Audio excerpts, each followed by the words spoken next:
Hey everybody, we're here today to tell you a story about Black Bart. He was an outlaw. He was a stagecoach robber back in the Old West, and one of the most famous ones. Yeah.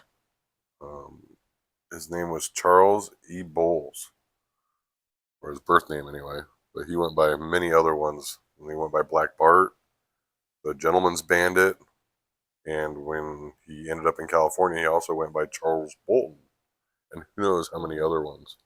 Yeah. And I think there's another one, Charles Wells. Yeah, is well theory. Yeah. He went by Well, Charles Wells. yeah. We'll get Known, there. yeah, known for his poetic messages he left behind, he was one of the most notorious stagecoach robbers in Northern California and Oregon during the 1870s and 80s. Yeah. And surprisingly, there's not a lot of movies about him. Yeah, There's no, one movie. and it was totally wrong on the facts, I guess. Yes. He came into California in 1849 with his brothers to join in the gold rush. And for several years, he traveled back and forth between California and New York. In 1860, he settled in Illinois, married, had kids, and joined the Civil War. Hmm. Then in 1870, he went prospecting again. And he had earned enough money prospecting that he went and bought himself his own property, started mining it, and was doing fairly well. Hmm. And then I guess Wells Fargo tried to, or they sent some people out to try to buy the land from him. He was probably doing pretty good if they sent people to try to buy his land. Probably. And he turned them down and he said, no, I want to keep my land. And so they, in turn, rigged it up to where they cut the water off to his property and made it where he was not able to mine it anymore. Yeah. He did not like that very much. No, he was mad. He wrote a letter to his wife and he vowed to get revenge on Wells Fargo. So that vow of revenge is what started Black Bart on his crime spree. Yep. Yeah, he went to California and he was credited for 28 different robberies that they pinned on him, which seems very hard to believe since he was afraid of horses, they claim, Uh-huh. and did all of these robberies on foot. Uh-huh. And when people went looking for him, they never found him. Yeah. And he never had a single bullet in his gun, Yeah, they claimed supposedly. they were always empty, so he Yeah. never shot his weapon or anything. So it's very hard to believe that one single man did 28 when none of the other outlaws back then even got into double digits. Yeah. But his first robbery was in 1875. Um, he didn't get any gold, but there was a box on there he was unaware of with $655 in it. Of gold, yeah. But he didn't get that box. He got what was the strong box or Yeah, whatever and the driver's seat. yeah, I had $174 in bills. Yeah. Paper money. Yeah, and he never robbed the drivers or the passengers. Yeah. He said he only wanted the money from the Wells Fargo Yes. because of his revenge.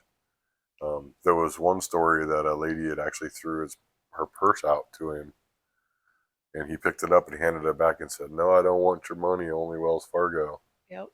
So, And this is why he's sometimes called the gentleman bandit, mm-hmm. because he never robbed passengers, never shot at anybody, just wanted Wells Fargo's money. Yeah, and so there was in his fourth and fifth robbery, there were a couple poems he left too, Yes. and they're only two confirmed ones anyway. So the first poem was left August 3rd, 1877, and it says, "I've labored long and hard for honor and for riches, but on my corns too long you've tread, you fine-haired sons of bitches." And The second poem was in July 25th, 1878, and it says, "Let come what will, I'll try it on. My condition can't be worse, and if there's money in that box, 'tis money in my purse." And he also put Black Bart, the PO8 poet, is what that stood for. Yeah. And then there was another one that we couldn't find if it was confirmed or suppose it wasn't confirmed, but they said it was Black Bart's. And it said, "Here I lay me down to sleep, to wait the coming morrow. Perhaps success, perhaps defeat, and everlasting sorrow." And it was also signed Black Bart, PO8. But no one can confirm for sure if that was his or not. Yeah. So, strangely enough, though, they claim that they confirmed that all 28 robberies were done by him solo, which Yep. is still hard to believe. Pretty much.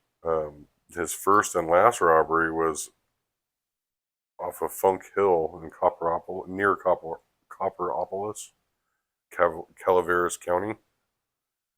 Mm-hmm. But his string of robberies went from Sonoma County, Shasta County, Jackson County, Oregon, Siskiyou County, Mendocino County, Plumas County, and the one we're going to kind of focus on is in Nevada County. There was one confirmed there, and then supposedly another one after he got out of jail, but he told everyone he was out of the game. So Yeah. So can't confirm it, but had all the markings of Black Bart yeah, robbery. so it was either a copycat or he actually did it. Yeah.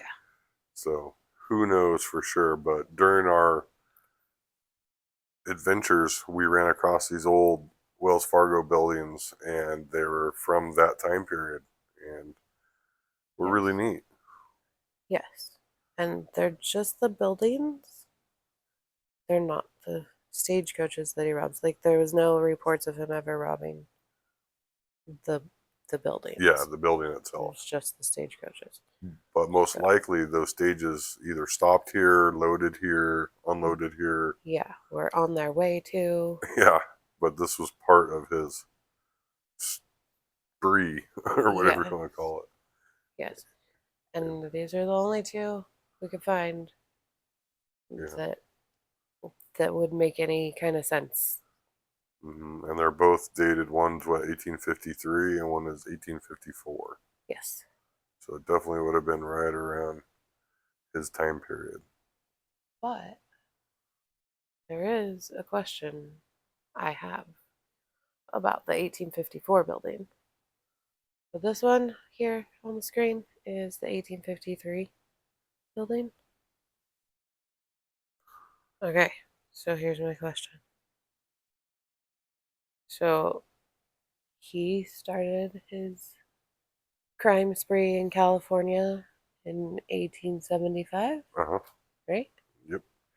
Okay, so this building in North San Juan, the Wells Fargo building, 1854, it has all these dates on it, and it says that it was not in use as a Wells Fargo building after 1869 Yeah, I think it's or 1860. yeah. So, anyways, that was my question. I just find it odd. Sorry. Keep going. But yeah, it's pretty cool that their little piece of history was up here in our area. But out of all the 28 robberies he was in, supposedly, he only got shot once. He got shot in the hand and he dropped a few items. And one of the items was a handkerchief. The handkerchief had a laundry mark on it.